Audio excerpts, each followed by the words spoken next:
ये खबर किसी देहात की, किसी नवाही इलाके की नहीं है। कराची जैसे बड़े शहर की ये खबर है, जहाँ पे 6 साल का बच्चा जो डिफरेंटली एबल है, स्पेशल नीड्स बच्चा है, जो बोल नहीं सकता, सुन नहीं सकता, एक इदारे में अपनी थेरेपीज या इलाज के लिए जा रहा था, जहाँ पर उसको तशद्दुद का निशाना बनाया गया। लेकिन अनफॉर्चुनेटली हम उस माशरे में जिंदा हैं जहाँ पर गेट रेडी विद मी की वीडियोस या ट्रांजिशन की वीडियोस या किसी की रैंडम खाना खाते हुए वीडियो या न्यूज़ जो है वो वायरल हो सकती है। लेकिन हम जब भी इस तरह का कोई हादसा या वाकया सुनते हैं तो हम इसको ब्रश ऑफ कर देते हैं। इससे ज़्यादा शिकायत, आम आवाम से ज़्यादा शिकायत मुझे बहुत सारे अपने जैसे वालदैन से है, जो स्पेशल नीड्स पेरेंट्स हैं, जिनके बच्चे स्पेक्ट्रम पे हैं, जिनके बच्चे डाउन सिंड्रोम हैं, जिनके बच्चे डिफरेंट नीड्स के हैं, कि हम लोग भी एक दूसरे को सपोर्ट नहीं करते, हम भी इस न्यूज़ को शेयर नहीं करते, हम भी इसके ऊपर बात नहीं करते, क्योंकि अगेन ये मेरे बच्चे के साथ नहीं हुआ। बहुत सारे वालिदैन मैंने ऐसे भी देखे हैं जो इसलिए जो है एफआईआर नहीं कटवाते, बात नहीं करते, जाके कंप्लेन नहीं करते, क्योंकि उनको लगता है कि अगर करेंगे तो उसके बाद हमारे बच्चे को कोई और इदारा एडमिशन नहीं देगा या वो इदारा हमारे बच्चे को निकाल देगा। मैं बहुत सारे ऐसे वालिदैन को जानती हूँ जिनका बच्चा एक जगह के ऊपर फिजिकल अब्यूज का शिकार हुआ, एक इदारे के अंदर, एक थेरेपी सेंटर के अंदर, लेकिन उसके बावजूद उन्होंने उस थेरेपी सेंटर के अगेंस्ट कोई फॉर्मल कंप्लेन नहीं की, क्योंकि उनको पता है कि अगर वो फॉर्मल कंप्लेन करेंगे भी तो उसका कोई नतीजा नहीं निकलेगा। इंस्टेड आपको बीइंग अ पेरेंट्स जो है वो लेबल कर दिया जाएगा कि यार इनके बच्चे को कोई और एडमिशन नहीं देना, क्योंकि लास्ट टाइम इनके साथ फला थेरेपी सेंटर में ये हुआ था, तो अब इनको नहीं दे, क्योंकि इसके वालिदैन बहुत ज्यादा इंटरप्ट करते हैं, इसके वालिदैन बहुत ज्यादा पुशी हैं, इसके वालिदैन बच्चे को बहुत पैम्पर करते हैं। यू वोंट बिलीव इट, मुझे भी बहुत, या मेरे जैसे बहुत सारे वालिदैन को और भी ये सुनने को मिलता है कि जी आप अपने बच्चे को बड़ा पैम्पर करते हैं, आप बहुत ज्यादा सवाल करते हैं, आप बड़ा पीछे लगे रहते हैं। हम कैसे नहीं लगे रहे?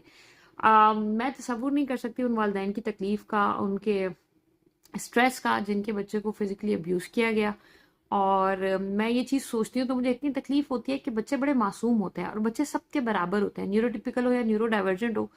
बट चूंकि हमारे बच्चे डिफरेंटली एबल हैं तो उनकी मासूमियत शायद मुझे लगता है 100 टाइम्स मल्टीप्लाई हो जाती है। ऐसे बच्चे को फिजिकली अब्यूज करना, उसको तशद्दुद का निशाना बनाना, जिसका आपको पता है वो बाहर जाके किसी को बता नहीं सकता, ये कहाँ इंसाफ है? मैं खुद साइकोलॉजिस्ट हूँ, खुद प्रैक्टिशनर हूँ, मैं खुद एक पेरेंट हूँ, मेरा बच्चा डिफरेंट नीड्स का है, तो मैं दोनों एंगल से बात करूंगी कि जब भी कोई इदारा किसी थेरेपिस्ट को हायर करे तो वो ये मेक श्योर करे कि वो साइकोपैथ ना हो। अगर आपके अंदर इतना पेशेंस नहीं है तो भाई आप बच्चों के साथ डील नहीं करें। बच्चे तो मुश्किल हैं, आई नो कि हमारे बच्चे, उनको डील करना it's too difficult, it's very very difficult. लेकिन अगर आप नहीं हैंडल कर सकते, आप नहीं डील कर सकते, तो फिर आप इस फील्ड में नहीं आए। It's not a money making business, right? इसी तरह से इदारों की जिम्मेदारी बनती है कि जब वो हायर करें तो वो मेक श्योर करें, वो प्रॉपर साइकोलॉजिकल असेसमेंट करें, वो ऑब्जर्व करें, और अगर एक स्लाइड से भी कंप्लेन आपको आती है तो उसके ऊपर एक रद्द अमल का इजहार करें, उसको कोई अकाउंटेबिलिटी ठहराएं, ताकि थेरेपिस्ट को भी एक हो कि नहीं यार मेरे ऊपर चेक एंड बैलेंस है। उसके बाद जब हम हुकूमत की बात करते हैं तो हुकूमत की जिम्मेदारी बनती है कि वो हर दूसरे बंदे को लाइसेंस ना दे दे कि वो therapy centre, special need centres खोल कर बैठ जाए, सिर्फ इसलिए चूंकि ऑटिज्म आजकल कॉमन है, ऑटिज्म के बारे में बात हो रही है, लोगों को अवेयरनेस आ रही है, लोग थेरेपी सेंटर जाना चाहते हैं। मैं खुद बहुत सारे ऐसे लोगों को जानती हूँ जिनके पास पैसा था और उन्होंने कहा कि हाँ यार ये अच्छा बिजनेस चल रहा है, इस बिजनेस में उतर जाते हैं, राइट? बहुत सारे लोग इसलिए कि चूंकि यार आजकल साइकोलॉजिस्ट के पास जाना बड़ा आसान हो गया, लोग आते हैं, इट्स अ गुड बिजनेस, चलो मैं साइकोलॉजिस्ट बन जाता हूँ।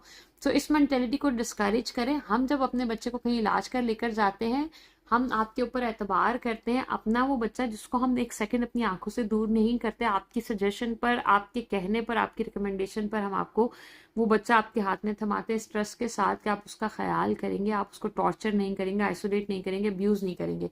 हुकूमत की ये जिम्मेदारी बनती है कि वो इदारों को पाबंद करे कि थेरेपी सेंटर्स में, थेरेपी रूम्स के अंदर सीसीटीवी कैमरास हो, पेरेंट्स को उसका एक्सेस मिले।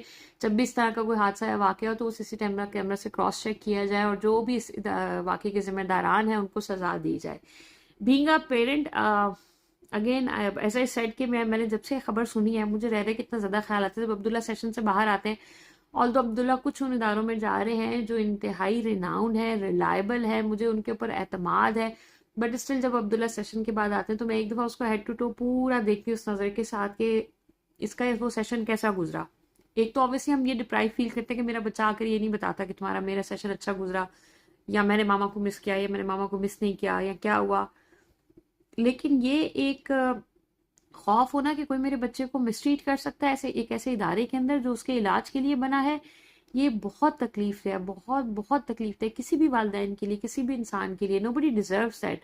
Nobody deserves that pain, nobody deserves that insecurity. आप इमेजिन करें वो वालिदैन रात को कैसे सो सकते होंगे। ये मेरी और आपकी जिम्मेदारी है कि हम उन पेरेंट्स को ये यकीन दिलाएं, ये एहसास दिलाएं कि हम उनके साथ हैं। उनकी जिस तरह से जो भी मदद हम कर सकते हैं हम ज़रूर करेंगे। मैं अगेन, अगर मेरी ये वीडियो उन तक पहुंचती है, अल्लाह करे, तो आपको कोई प्रोटेस्ट में जाना है, आपको जाके इदारे से बात करनी है, आपको पुलिस से बात करनी है, you can always always always count on me 24/7। उसके अलावा कोई वालिदैन है जिनके बच्चे के साथ इस तरह का कुछ हो रहा है, you can always count on me, because I believe के मेरी और आपकी जिम्मेदारी है कि हम अपने बच्चों के लिए इकोसिस्टम बनाएं, फ्रेंडली इकोसिस्टम बनाएं, हम सपोर्टिव सिस्टम बिल्ड करें। उसके लिए पहला कदम हमें यही करना पड़ेगा कि हम पहले वालिदैन एक दूसरे का हाथ पकड़े, बजाय इसके कि हम इस चक्कर में क्या मेरे बच्चे के साथ ये वाकया नहीं हुआ तो मुझे क्या टेंशन पड़ी है, मैं आउट ऑफ द वे जाके क्यों बात करूं। आई नो हम सबकी ज़िंदगी बहुत मुश्किल है, आई नो हम सबकी ज़िंदगी बहुत ज़्यादा मसरूफ़ है, लेकिन स्टिल अगर हम सिर्फ अपना अपना पड़े रहेंगे तो दुनिया इस तरह से तो नहीं चलती। और हमारे बच्चे जिस तरह से अनकंडीशनल मोहब्बत हमसे करते हैं, अपने इर्द गिर्द लोगों से करते हैं, वो हमें ये सिखाते हैं कि आपको कैसे रेजिलियंट होना है, आपको कैसे अनकंडीशनल रिस्पेक्ट देनी है, आपको किस तरह से बिलॉस होगे लोगों के साथ चलना है।